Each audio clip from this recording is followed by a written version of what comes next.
Hello guys, स्वागत है आपका आपके अपने यूट्यूब चैनल पर। और मैं हूं आपका अपना फ्रेंड्स जितेंद्र पटवा।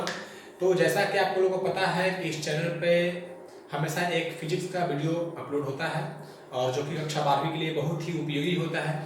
तो पिछले लेक्चर में हमने आप लोग को बताया था कि अगले टॉपिक्स में अगले लेक्चर में हम लोग क्या पढ़ने वाले हैं। तो अगले लेक्चर में पढ़ने वाले थे हम लोग विद्युत फ्लक्स। ठीक है। विद्युत फ्लक्स स्टार्ट करने से पहले हमें एक और क्वांटिटी पढ़नी पड़ती है। ठीक है, एक और राशि पढ़ना पड़ता है और उस राशि का नाम क्या है? क्षेत्र सदिश। क्योंकि जब तक हम क्षेत्र सदिश नहीं पढ़ेंगे तब तक हमें यह नहीं पता चलेगा कि विद्युत फ्लक्स क्या है। और विद्युत फ्लक्स के बाद हम लोग पढ़ने वाले हैं गॉस प्रमेय, गॉस थ्योरम। और ये बहुत ही महत्वपूर्ण टॉपिक है फ्रेंड्स, क्योंकि ये हर साल बोर्ड के परीक्षा में आते हैं क्वेश्चंस, गॉस प्रमेय या गॉस प्रमेय का अनुप्रयोग। और यदि गॉस प्रमेय पढ़ना है तो गॉस प्रमेय से पढ़ने से पहले हमें विद्युत फ्लक्स को अच्छे से पढ़ना पड़ेगा। और यदि विद्युत फ्लक्स को अच्छे समझना है तो उसके लिए हमें पढ़ना पड़ेगा क्या? क्षेत्र सदिश। तो जैसा कि आप लोग देख सकते हैं कि आज हमने हेडिंग लगाया है क्या? क्षेत्र सदिश का। इसको बोलते हैं एरिया वेक्टर।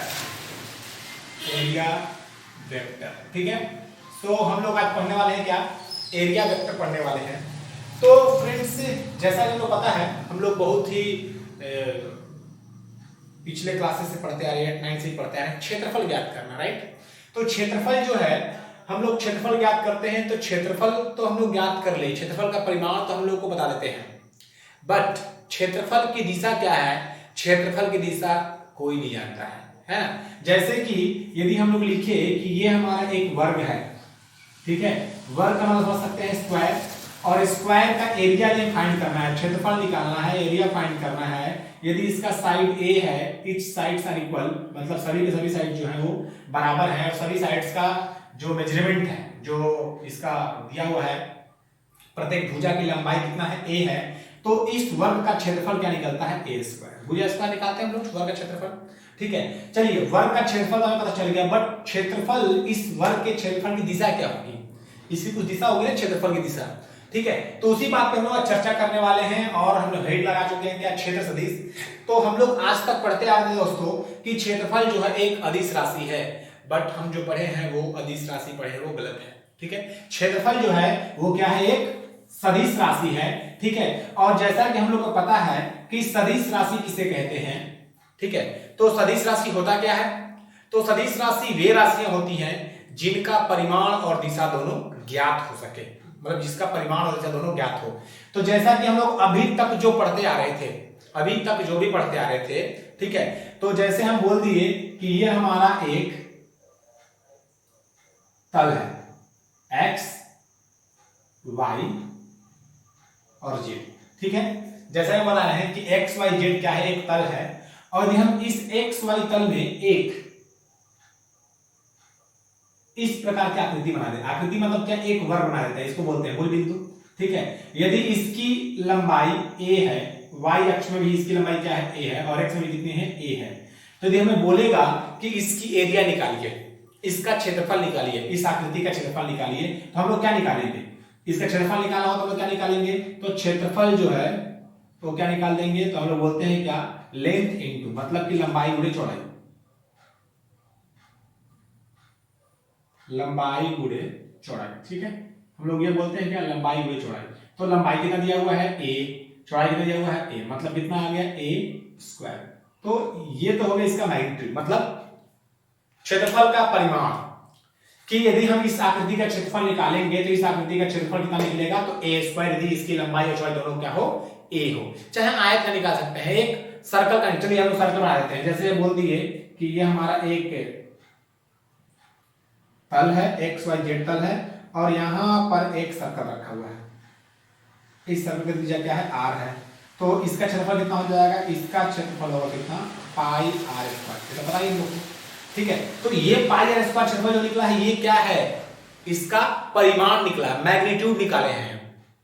बट अभी हम लोग बोले कि क्षेत्रफल जो है क्या होता है? वो सदिश राशि होती है। मतलब सदिश राशि का अर्थ क्या होता है कि परिमाण के साथ साथ उनकी दिशा भी हमें ज्ञात होनी चाहिए।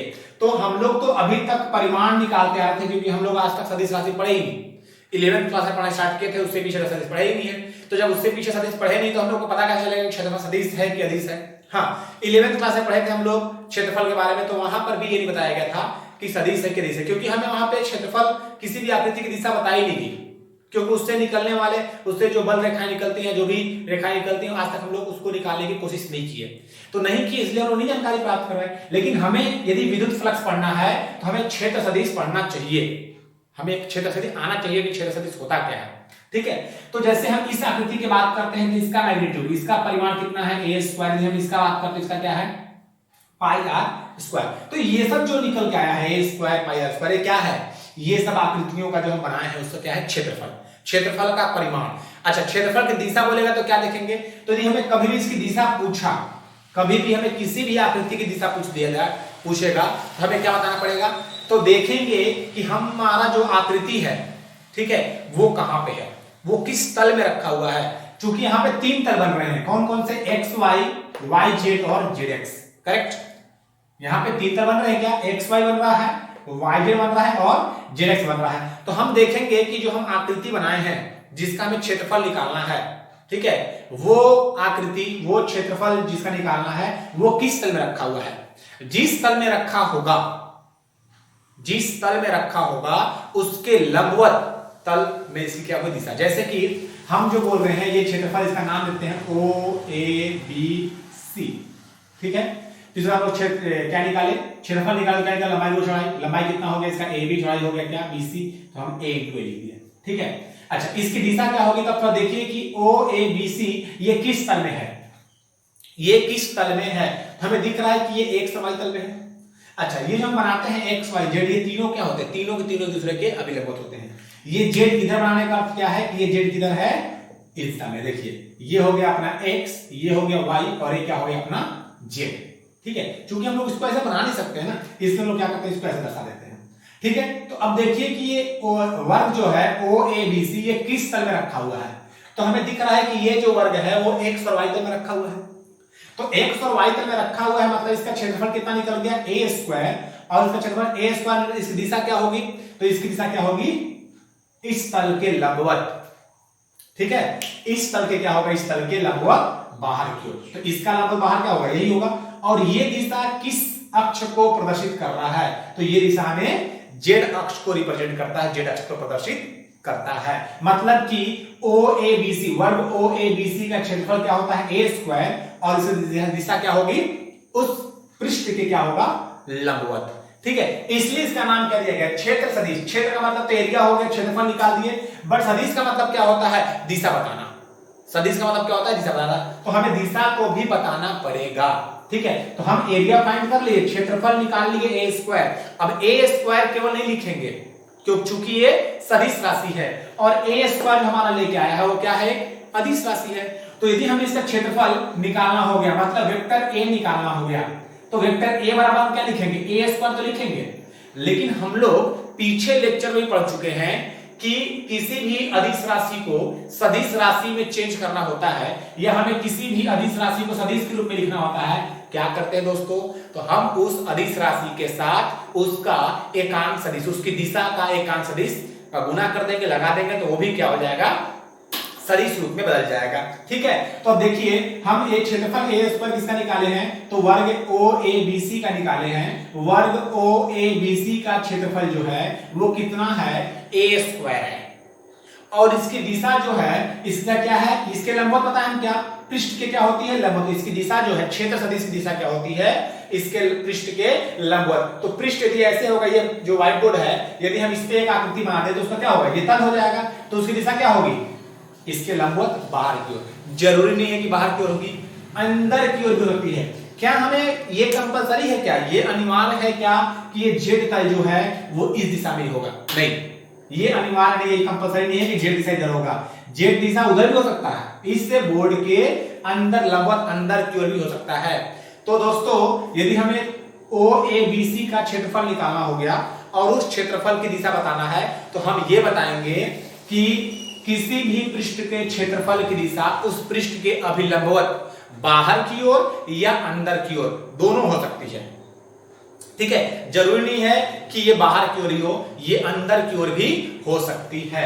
अब थोड़ा ये बताइए कि हम लोग एकांक सदिश पढ़े हैं, तो एक्स एक्सिस में एकांक सदिश क्या लेते थे हम लोग, आई कैप, वाई एक्सिस में मतलब वाई एक्स में क्या लेते थे, जे कैप, और जेड में क्या लेते थे, के कैप। ठीक है, एक्स में आई कैप, वाई में जे कैप और जेड में क्या लेते थे हम लोग, के कैप। तो ये हमारा आई जे के क्या है, क्रमशः एक्स अक्ष, वाई अक्ष और जेड अक्ष का एकांक सदिश है।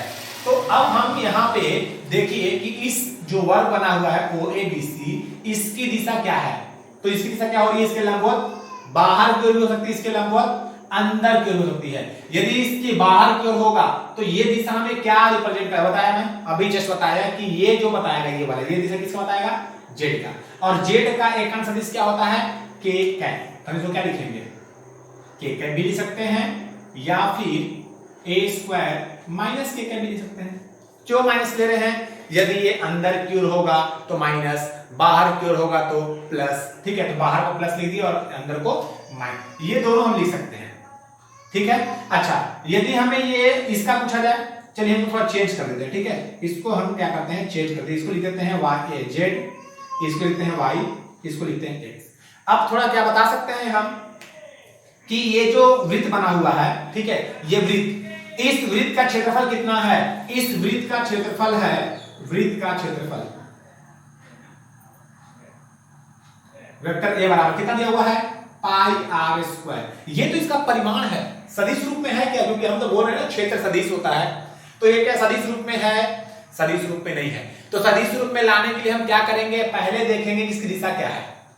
तो अब देखिए कि ये वृत्त जो है वो किस तल में है, तो जेड वाई, वाई जेड तल में है, तो इसकी दिशा क्या होगी, इस पृष्ठ के लंबवत बाहर की ओर। तो ये वाई और जेड है, तो इधर क्या होगा, एक्स, और एक्स में क्या होता है एकांक सदिश, आई कैप। तो हम इसको क्या लिख सकते हैं, वेक्टर ए बराबर pi r square i cap, या फिर हम इसको ऐसे भी लिख सकते हैं pi r square minus i cap.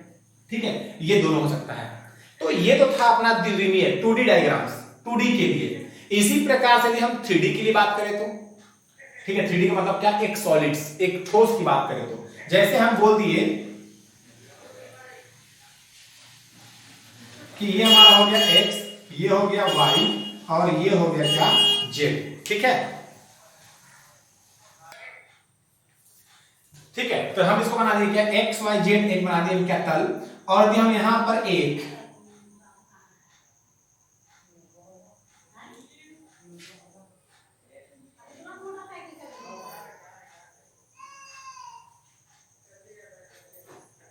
ये हम बना दिए क्या, एक घनाभ। ठीक है, अब बताइए कि इसका क्या होगा, इसका क्षेत्रफल क्या हो जाएगा, तो घन का क्षेत्रफल क्या होता है, हम लोग को पता है दोस्तों, सरफेस एरिया निकालते हैं हम लोग कभी भी सॉलिड्स, जब भी ठोस निकालते हैं, ठोस का क्या निकालते हैं हम लोग, सरफेस एरिया, मतलब कि पृष्ठ क्षेत्रफल। तो पृष्ठीय क्षेत्रफल कितना हो जाएगा, तो ये भी तो एरिया ही है ना, मतलब वेक्टर ए। तो यदि हम एक घन की बात करें तो घन का कितना होता है, तो घन का होता है 6a स्क्वायर। ठीक है, तो ये तो इसका परिमाण है, 6a स्क्वायर जो इसका क्या है, परिमाण है। यदि हमें इसकी दिशा निकालनी होगी तो क्या करेंगे, तो अब ये सॉलिड्स होती है। ठीक है, तो सॉलिड्स जो है तो हम इसका अलग अलग पृष्ठ का अलग निकालेंगे, जैसे कि हम बोल दिए ये O A B C D E F G ये दिया हुआ है। यदि हम क्या करें, A B C G का निकालेंगे तो क्या होगा, बाहर की ओर। अच्छा, यदि हम O D G F का निकालेंगे तो बोर्ड से अंदर की ओर। यदि हम F G O A का निकालेंगे तो इसका हो जाएगा इधर, ठीक है, इसका हो जाएगा इधर। अच्छा, निकालते हैं O A B D का निकालेंगे तो क्या हो जाएगा, नीचे। अच्छा, F G C E का निकालेंगे तो क्या हो जाएगा, ऊपर। अच्छा, अभी क्या हम लोग O D G F का निकालेंगे तो क्या हो जाएगा, अंदर की ओर। ठीक है, तो यदि हमें सॉलिड्स बोला जाए, ठीक है, यदि हमें ठोस को बोला जाए कि क्या ठोस का भी जो क्षेत्रफल होता है, क्षेत्र सदिश, वो भी लंबवत होता है। जी हाँ, लंबवत होता है, लेकिन ठोस में हम दोनों दिशा में नहीं दर्शा सकते हैं। जैसे हम लोग बोले थे यहाँ पे कि ये एक वर्ग है, एक आयत है, तो इसका क्षेत्र सदिश की दिशा क्या होगी, तो हम बोले थे लंबवत बाहर की ओर या लंबवत अंदर की ओर, दोनों हो सकता है। लेकिन यदि हम 3D डायग्राम लेते हैं, यदि हम ठोस लेते हैं, यदि हम सॉलिड्स लेते हैं, तो उसमें जो क्षेत्र सदिश होगा वो लंबवत क्या होगा, बाहर की ओर। क्यों दोस्तों, क्योंकि अंदर में क्या करेंगे, अंदर वाले ये इधर जाएगा, ये इधर जाएगा, ये इधर जाएगा, इधर जाएगा, सब क्या होंगे, दूसरे से मिक्स हो जाएंगे। ठीक है, इसलिए हम लोग अंदर को नहीं लेते हैं। यदि ठोस आएगा कभी भी, जैसे हम बोल दिए गोला, यदि हमें गोला बोल दिए तो इस गोले का क्षेत्र सदिश कितना होगा, क्षेत्र सदिश, तो हम क्या बोलेंगे, यदि हम इस पृष्ठ की बात करें तो क्या होगा, लंबवत बाहर की ओर। इस पृष्ठ की बात करें तो भी लंबवत बाहर की ओर, इस पृष्ठ की बात करें लंबवत बाहर की ओर, यहां पे बात करेंगे तो ये, क्योंकि ये बहुत सारे छोटे छोटे पृष्ठों से बना होगा। ठीक है, तो ये जब भी होता है तो क्या होता है, ठोस में उसके लंबवत बाहर की होता है क्षेत्र सदिश। ठीक है, तो ये था क्षेत्र सदिश के बारे में कुछ छोटा सा एक्सप्लेनेशन। आई थिंक तो आप लोग को क्षेत्र सदिश समझ में आ गया होगा। ठीक है, और यदि क्षेत्र सदिश समझ में आ गया तो गाइस वीडियो को प्लीज लाइक कर देना। ठीक है, और तो आप कुछ देख सकते हैं, वीडियो को लाइक करना ना भूलें। ठीक है, तो ये है क्षेत्र सदिश। अब यदि हमें जब भी पूछा जाए कि क्षेत्रफल जो है वो कौन सी राशि है, तो बोलेंगे क्या, सदिश राशि है। तो यदि कोई पूछा जाए सदिश राशि है तो कैसे, हम बोलेंगे कि क्षेत्रफल को जब किसी तल में रखते हैं तो हम उसका मैग्नीट्यूड भी निकाल सकते हैं और उसकी दिशा भी निकाल सकते हैं। तो वे राशियां जिनका परिमाण और दिशा दोनों ज्ञात होता है, हम वैसे राशि को क्या बोलते हैं, सदिश राशि बोलते हैं। ठीक है, तो क्षेत्र सदिश भी मतलब एरिया जो है वो भी क्या है, एक क्षेत्र सदिश है। और इसका उपयोग अभी हम जस्ट पढ़ेंगे, विद्युत फ्लक्स जब पढ़ेंगे तो वहां पे इसका हम लोग उपयोग पढ़ेंगे कि क्या होता है। ठीक है, हम इसको इरेज कर देते हैं, इसमें ज्यादा कुछ है नहीं। हमें क्या बताना होता है कि क्षेत्र सदिश होता क्या है। तो क्षेत्र सदिश क्या है, एक प्रकार क्षेत्रफल है, किसी भी पृष्ठ का क्षेत्रफल ज्ञात करना और उसकी दिशा निकालना। तो पूछा जाए क्षेत्र सदिश होता क्या है, क्षेत्र सदिश दिशा क्या होती है, तो क्या बोलेंगे, किसी भी पृष्ठ के अभिलंबवत होती है। ठीक है, किसी भी क्षेत्र सदिश की दिशा क्या होती है, उस पृष्ठ के अभिलंबवत होती है। ठीक है, तो चलिए आगे हम बढ़ते हैं और अगला हेडिंग लगाते हैं क्या, विद्युत फ्लक्स। विद्युत फ्लक्स, ठीक है, विद्युत फ्लक्स।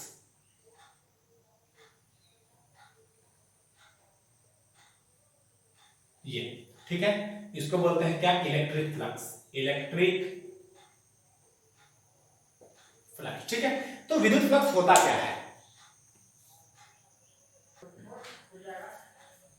सो गाइस आगे में क्या पढ़ा था, विद्युत फ्लक्स। तो हमने यही लगा लिया क्या, विद्युत फ्लक्स। तो सबसे पहले तो हम ये पढ़ते हैं कि फ्लक्स का मतलब क्या होता है। ये फ्लक्स, तो फ्लक्स को यदि हम बोला जाए, यदि हम लोग, हालांकि तो हम अपनी भाषा में इस फ्लक्स को झुंड की तरह समझते हैं। मैं अपनी भाषा में फ्लक्स को क्या बोलता हूं, झुंड। ठीक है, झुंड का मतलब क्या, इकट्ठा, एकत्रित। ठीक है, एकत्र रूप से चलेंगे। जैसे कि देखिएगा कि यदि हम लोग शॉवर जानते हैं ना, शॉवर, ठीक है, जैसे हम लोग जिससे नहाते हैं शॉवर से, तो उस शॉवर का जो फ्रेम होता है उसमें क्या केवल एक छिद्र होते हैं कि बहुत सारे छिद्र होते हैं। तो बहुत सारे छिद्र होते हैं। ठीक है, ये ऐसे बहुत सारे छिद्र होते हैं, ऐसे ऐसे। ठीक है, ये ऐसे बहुत सारे छिद्र होते हैं।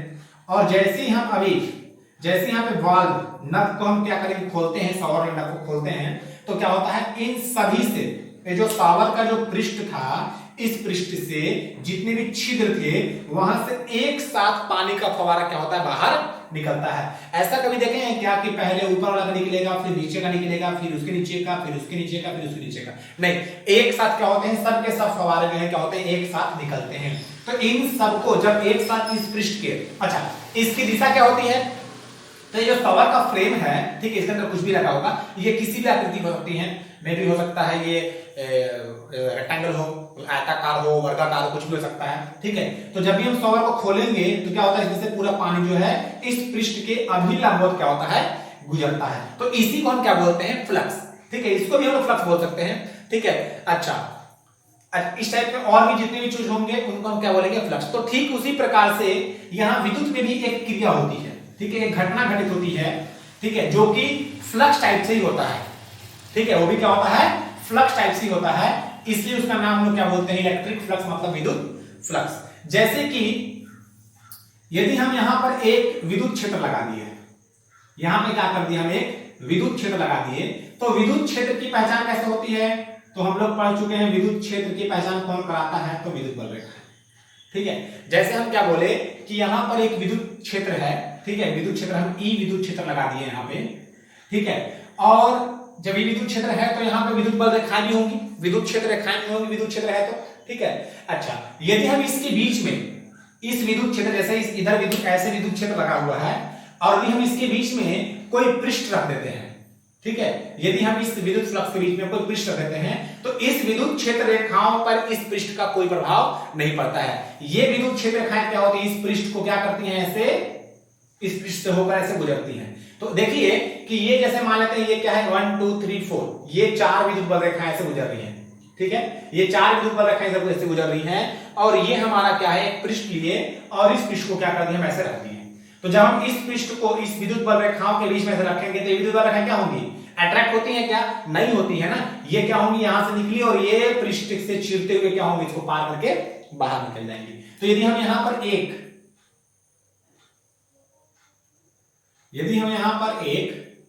पृष्ठ लगा दें,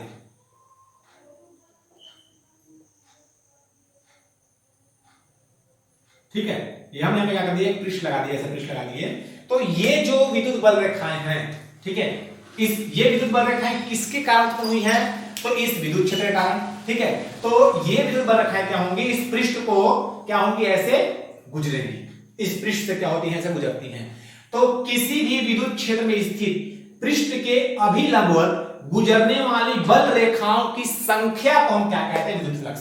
संख्या का मतलब क्या है कि वो कितनी मात्रा में बल रेखाएं गुजर रही हैं। अभी हम बोले क्या, फ्लक्स का मतलब क्या होता है, झुंड, तो हम केवल एक बल रेखाओं को नहीं बोलेंगे, दो से अधिक। झुंड का मतलब क्या होता है, जहां पे दो से अधिक हो। समूह का मतलब क्या होता है, समूह में, मतलब हम बोले कि यदि ये विद्युत बल रेखाएं इस पृष्ठ से अभिलंबवत समूह में गुजर रही होंगी, क्या क्या चीज पर ध्यान देना है, देखिए क्या क्या बोल रहे हैं, ठीक है। यदि कोई पृष्ठ विद्युत क्षेत्र में यदि कोई पृष्ठ विद्युत क्षेत्र में रखा हुआ है तो उस पृष्ठ के अभिलंबवत गुजरने वाली बल रेखाओं की संख्या, तो संख्या का मतलब हम एक संख्या नहीं गिनेंगे, दो से अधिक संख्या गिनेंगे, ठीक है, दो से हमें अधिक गिनती करना है। मतलब दो निकल रहा होगा, एक निकलेगा तो हम उसको फ्लक्स नहीं बोलेंगे, तो बल रेखाएं बोलेंगे।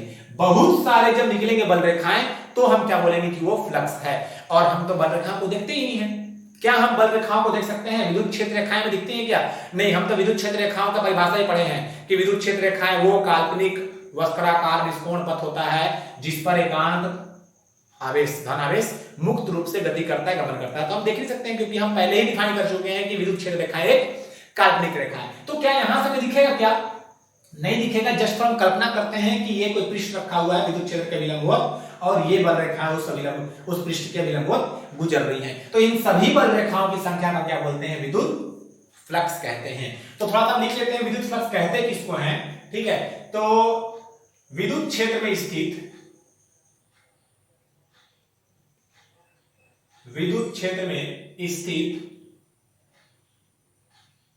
किसी पृष्ठ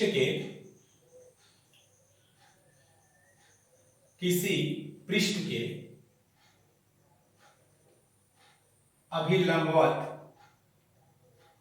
अभिलंबवत गुजरने वाले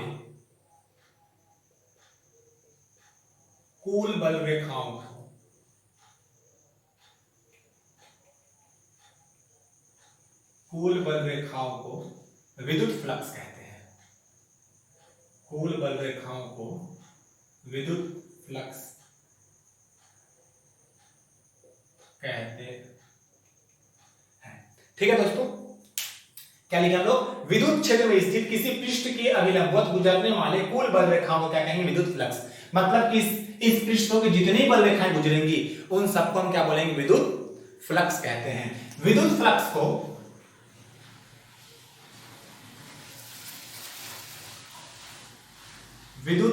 को फाई ई से दर्शाया जाता है, ठीक है, किससे दर्शाएंगे, फाई ई से दर्शाया जाता है, फाई ई से दर्शाते हैं, डायरेक्टली, ठीक है, फाई ई से दर्शाते हैं। अब चूंकि विद्युत फ्लक्स है तो ये कुछ कारकों पर निर्भर करेगा, ऐसे कुछ राशियां होंगी जिन पे निर्भर करेगा, ठीक है। तो विद्युत फ्लक्स जो है वो किन किन कारकों पर निर्भर करता है तो देखते हैं, ठीक है। तो ये हो गया अपना क्या, फाई। अब यहाँ पे हमें क्या दिख रहा है, हमें यहाँ पे कोई केवल और केवल दो राशियां दिख रही है, एक दिख रहा है ई और एक दिख रहा है क्या, ये इसका क्षेत्रफल, ठीक है। तो देखते हैं किन किन कारकों पर निर्भर करता है। तो हम क्या करते हैं कि विद्युत क्षेत्र, ठीक है, विद्युत क्षेत्र को घटाएंगे बढ़ाएंगे और क्षेत्रफल क्या करेंगे, स्थिर करेंगे। जैसे कि यहाँ देखिए कि यहाँ पर हम एक विद्युत क्षेत्र लगाए हैं जिसमें से कितनी बल रेखाएं गुजर रही है। आप तो निकलेंगी तो बहुत सारे निकलेंगी ना, बल रेखाएं तो बहुत सारी निकलेंगी, लेकिन जस्ट फॉर एज्यूम हम एक कल्पना कर रहे हैं कि यहाँ पर कितनी बल रेखाएं गुजर रही हैं, 4, और इन बल रेखाओं के बीच की दूरी भी क्या है, कम, मतलब ये देखिए इन दोनों के बीच की दूरी इतना है, इनके बीच इतना, इनके बीच इतना है, मतलब ये बहुत दूर दूर पर है। इसका मतलब क्या है, बल रेखाएं दूर दूर में, इसका मतलब है कि विद्युत क्षेत्र जो है यहाँ पे क्या है, दुर्बल है, मतलब कि विद्युत क्षेत्र की तीव्रता जो है वो कम है। ठीक है, यहाँ पे विद्युत क्षेत्र क्या है, कम है। तो देखिए तो इस पृष्ठ से होकर कितनी बल रेखाएं गुजर रही है, तो 1 2 3 4 गुजर रही है। इस पृष्ठ से होकर कितने गुजर रही है, 4 गुजर रही है। अच्छा, यदि हम इसके विद्युत क्षेत्र के मान को बढ़ा देते हैं, तो जब विद्युत क्षेत्र के मान को बढ़ाएंगे तो क्या होता है, विद्युत बल रेखाओं की संख्या भी बढ़ जाती है। तो विद्युत बल रेखाओं की संख्या बढ़ जाएगी, जैसे अब क्या होंगे, बहुत ही पास पास हो जाएंगे विद्युत बल रेखाएं जो है, ये विद्युत बल रेखाएं बहुत ही पास पास होकर के गुजरेगी। अब देखिए यहां पर विद्युत क्षेत्र का मान कम था तो बल रेखाओं की संख्या भी क्या था, कम। यहां पर विद्युत क्षेत्र का मान थोड़ा सा बढ़ा दिए तो बल रेखाओं की संख्या हो गई, बढ़ गई। अच्छा, हम थोड़ा सा विद्युत क्षेत्र के मान को और बढ़ा देते हैं। क्षेत्रफल हमारा कांस्टेंट है, हम ए उतना ही रखे, उतना ही क्षेत्रफल का पृष्ठ लिए हैं और अलग अलग विद्युत क्षेत्र में इस पृष्ठ को रखते हैं। जब इस विद्युत क्षेत्र रखते हैं तो हमें इतने फ्लक्स मिलते हैं, इस विद्युत क्षेत्र रखते हैं तो हमें इतने फ्लक्स मिलते हैं। फ्लक्स का मतलब समझ रहे हैं ना, क्या समूहों में बल रेखाओं, जो समूह में बल रेखा गुजरती है वो। ठीक है, यहाँ पे हम विद्युत क्षेत्र का मान अधिक किए, ठीक है, इसको मान लेते हैं E1, इसको मान लेते हैं E2, और यहाँ पे जो विद्युत क्षेत्र रेखाएं जाएंगी, विद्युत क्षेत्र जो है इसका मान लेते हैं क्या है, E3।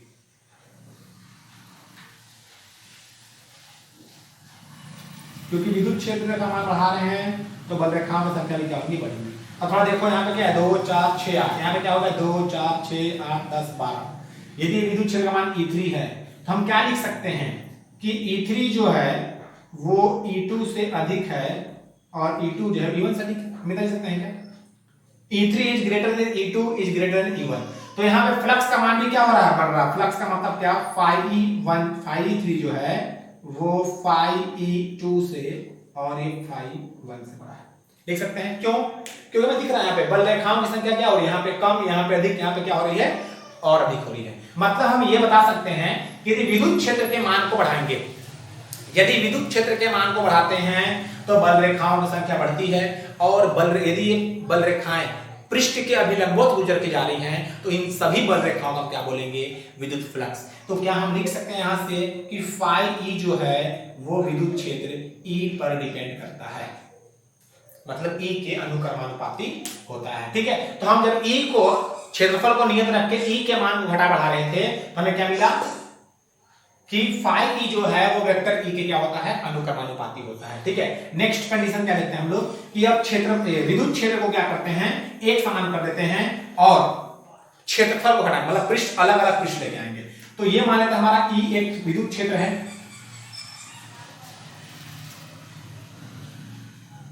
ये क्या है, एक विद्युत क्षेत्र दिया हुआ है।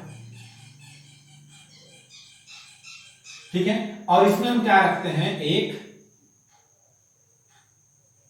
पृष्ठ रखते हैं। इस पृष्ठ का क्षेत्रफल मानते क्या है, A1 है। तो थोड़ा बताइए इस पृष्ठ को कितनी बल रेखाएं गुजर रही हैं, तो देखिए 1 2 3 4, A1 से कितनी गुजर रही हैं, 4। अच्छा, यदि हम इस पृष्ठ को थोड़ा बड़ा कर देते हैं, क्षेत्रफल बढ़ा देते हैं, क्षेत्रफल बढ़ाने के देते हैं क्या, अब इस क्षेत्रफल को इतना बड़ा कर देते हैं।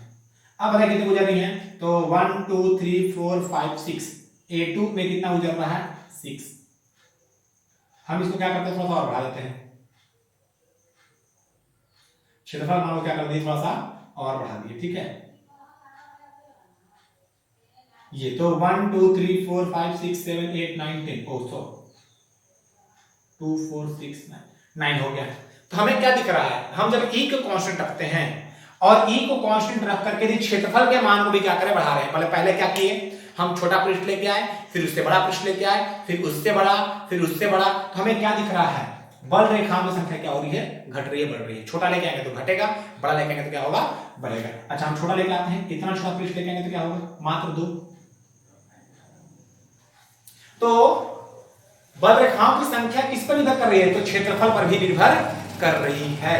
तो क्षेत्रफल निर्भर कर रही है कौन? बल रेखाओं की संख्या।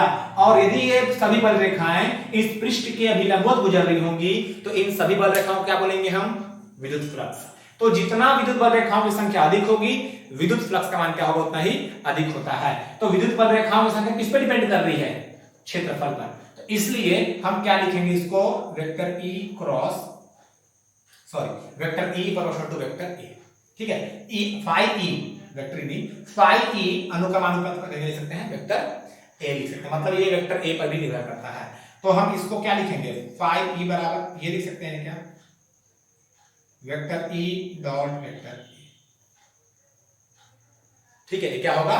फाई ई बराबर vector E dot vector A होता है। ठीक है, तो vector E dot vector A. अब देखिए तो यहाँ डॉट लिखे हैं, यहाँ पे कोई नियतांक नहीं लगाए। क्यों नियतांक नहीं लगाया गया है? क्योंकि हम ए को नियत करते हैं तो ई के मान में परिवर्तन होता है, और ए को नियत करते हैं तो ए के मान में परिवर्तन होता है। तो यहाँ पर दोनों अपने आप में एक नियतांक राशि है, इसलिए हम लोग यहाँ पे इक्वल में जब इस प्रोपोर्शनलिटी लिमिट को, इस अनुक्रमानुपाती की जो घटाए इक्वल में किए, तो हम इसके क्या लिख दिए? Vector E dot vector A.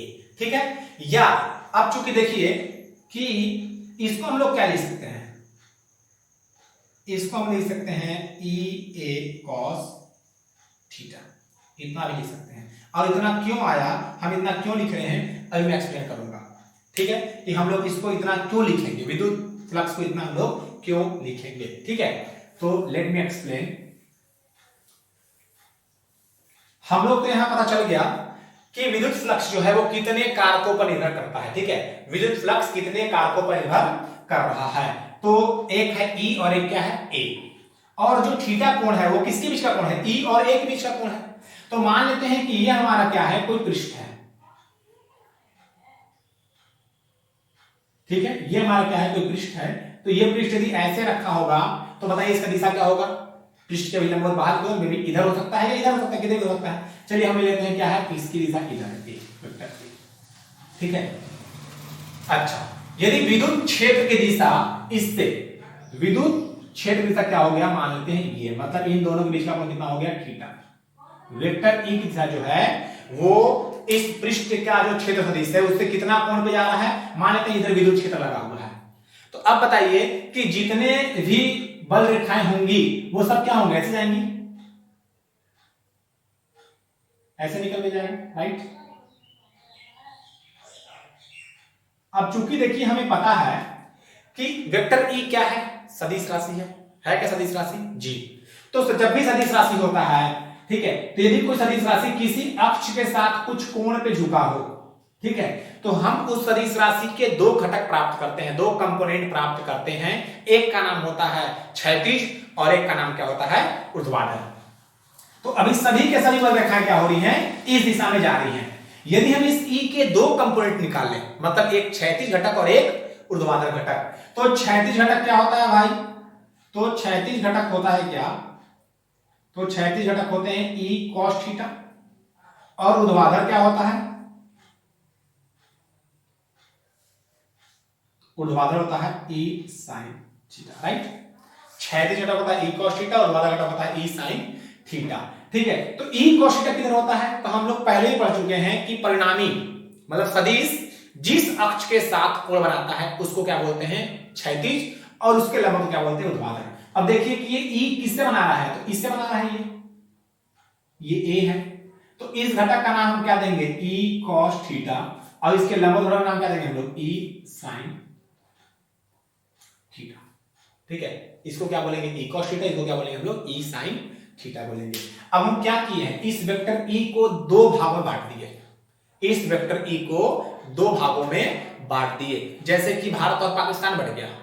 ठीक है, तो जब भारत और पाकिस्तान बटे दो भागों में, पहले तो एक ही थे, अब अलग अलग हो गए। तो जब भारत और पाकिस्तान अलग अलग बटे तो कुछ पब्लिक्स थे, जो कुछ लोग थे, वो जो पाकिस्तान का सपोर्ट किए पाकिस्तान में चले गए, जो हिंदुस्तान का सपोर्ट थे हिंदुस्तान में आ गए।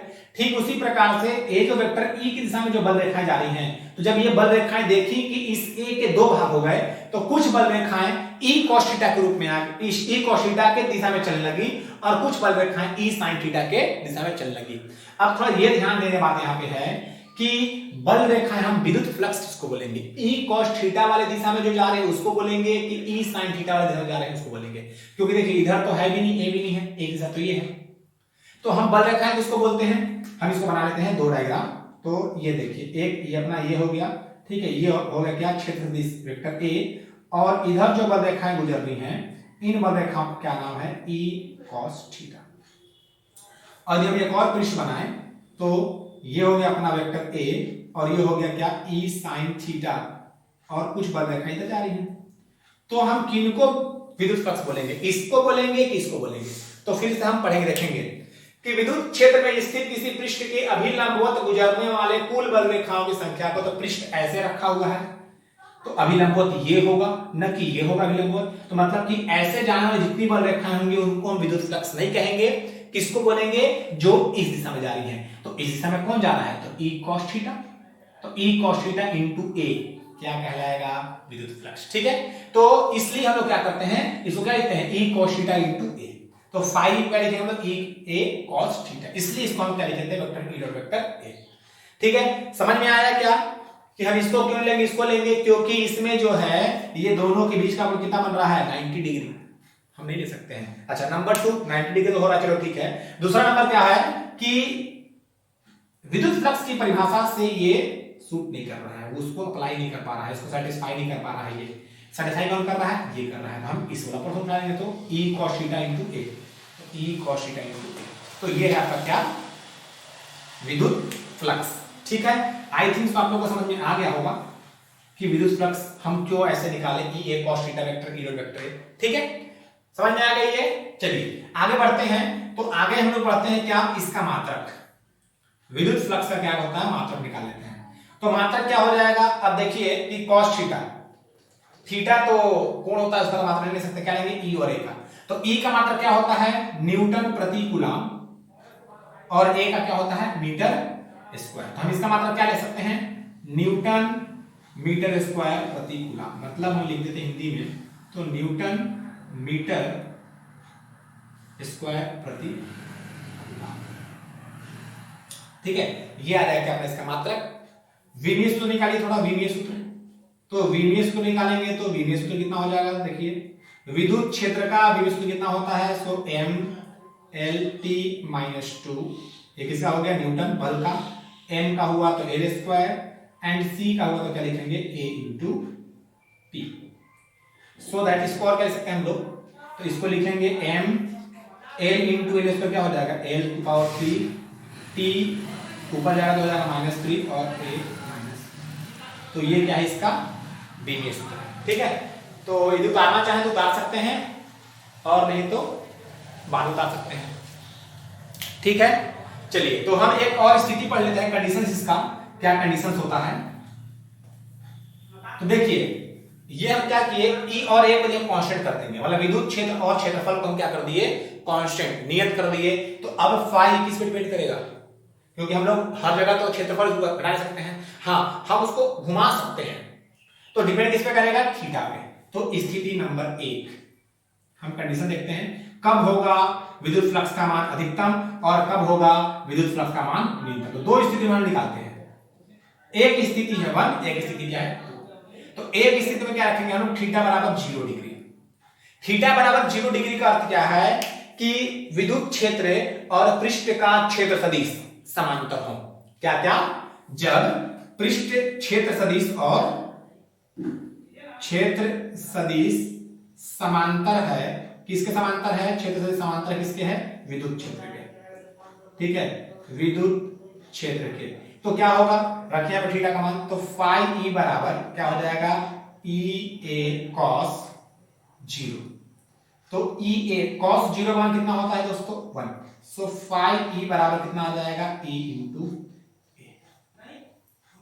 ठीक है, तो इसमें क्या आया, जब हम थीटा का मान 0, थीटा का मान 0 रखने का मतलब क्या है कि जब पृष्ठ का क्षेत्र सदिश विद्युत क्षेत्र के समांतर होगा, तो उस स्थिति में उस पृष्ठ से होकर गुजरने वाली कुल बल रेखाओं का मान कितना होगा, ई ए, और ये होता है क्या, मैक्सिमम। तो यदि हमें मैक्सिमम विद्युत फ्लक्स निकालना होगा तो हम पृष्ठ को कैसे रखेंगे, तो पृष्ठ को हम क्या रखेंगे, विद्युत क्षेत्र के समांतर, पृष्ठ को नहीं मतलब पृष्ठ के क्षेत्र सदिश को क्या रखेंगे, विद्युत क्षेत्र के समांतर। और स्थिति नंबर 2 क्या है, जब थीटा बराबर क्या हो जाए 90। तो जब थीटा बराबर 90 डिग्री होगा तो क्या हो जाएगा, क्षेत्र सदिश क्या होगा, क्षेत्र सदिश और विद्युत क्षेत्र क्या है, एक दूसरे के लंबवत है। सो फाई ई बराबर कितना हो जाएगा, ई ए कॉस 90 और कॉस 90 का मान कितना होता है 0। तो क्या हो जाएगा 0। देखिए इसलिए हम लिए थे क्षेत्र सदिश का मान ये है और विद्युत क्षेत्र इसके लंबवत लगे। देखिए ई sin थीटा क्या है, क्षेत्र सदिश इसके बीच कितना है 90 डिग्री। तो इससे गुजरेगा क्या विद्युत क्षेत्र, नहीं, इससे जो बल रेखा है वो नहीं हुई, क्या होगा 0। तो इसको क्या बोलते हैं हम लोग मिनिमम, मिनिमम है क्या 0 तो मिनिमम ही है। ठीक है दोस्तों, तो ये था आपका क्या विद्युत फ्लक्स और क्षेत्र सदिश। आई थिंक सो आप लोग को समझ में आ गया होगा विद्युत फ्लक्स और क्षेत्र सदिश किसको बोलते हैं। यदि नहीं समझ में आया होगा तो आप लोग फिर से वीडियो को एक बार देखिएगा, समझ में आ जाएगा। अच्छा, इसके बाद भी समझ में नहीं आए, जिसको इससे रिगार्डिंग कुछ डाउट्स होगा तो आप हमारे कमेंट सेक्शन में आकर के डाउट्स को पूछ सकते हैं, हम हमेशा अवेलेबल रहेंगे आपको डाउट्स को क्लियर करने के लिए। तो guys thank you for watching. ठीक है, हमारा वीडियो देखने के लिए बहुत बहुत धन्यवाद। और यदि जिन्होंने अभी तक हमारे चैनल को सब्सक्राइब नहीं किया है तो प्लीज प्लीज प्लीज वो सब्सक्राइब कर लें, ताकि हर पल हमारे वीडियो का नोटिफिकेशन आपके पास आते रहे। ठीक है, तो thank you thank you thank you.